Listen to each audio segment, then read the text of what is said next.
There's lots of opportunity to use AI for education, to teach yourself new things. AI is very good at conversations, right? So I think preparing for a test can be very good. AI can do a great job at flashcards. Here's a question, here's an answer. Well, that's not quite right. Have you thought of this?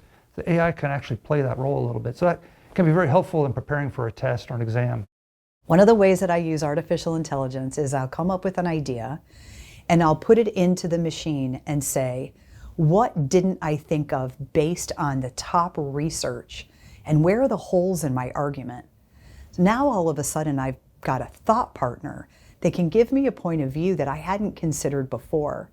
And that gives me an entirely new ability to prompt and to take my learning even deeper. If you're a student who, let's say a biology student, and as part of the class work, you need to write like a little program or script to run the experiment.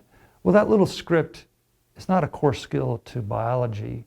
That's something you could easily or probably should outsource to AI to do for you. If somebody loved building cars and they were having to study biology, I might be able to use AI to say, I know the engine and the parts of an engine.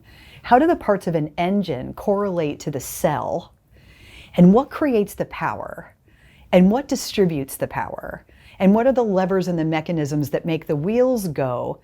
And apply that to a cell so I already know something and I'm interested in it. Artificial intelligence can help me make that connection. So then I've got a deeper learning and understanding of the material that I'm hoping to be able to demonstrate that I know.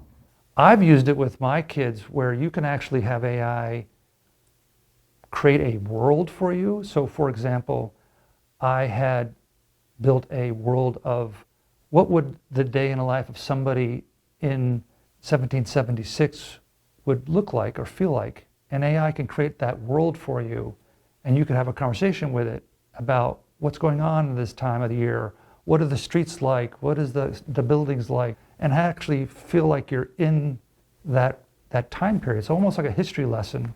So that kind of richer education experience can actually be created with AI. If I'm a student, what AI tools can I use? And I would start my answer by saying, be very careful and make sure you understand what your school's policies are and what you're allowed to do and not do. Because the way you use AI can impact your grades, it can impact how you learn.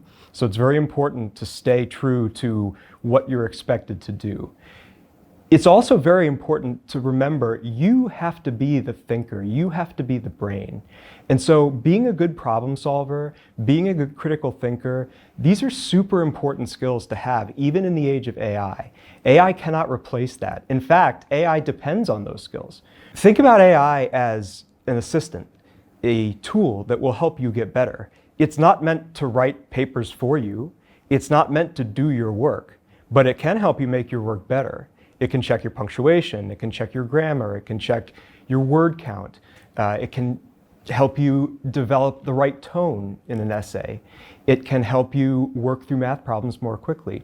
But you've got to use it responsibly and source it appropriately, give it credit where you're using it, and remember that your work is your work. Do not pass off AI's work as your work. If you remember that and take accountability for what you do, that's the most important part.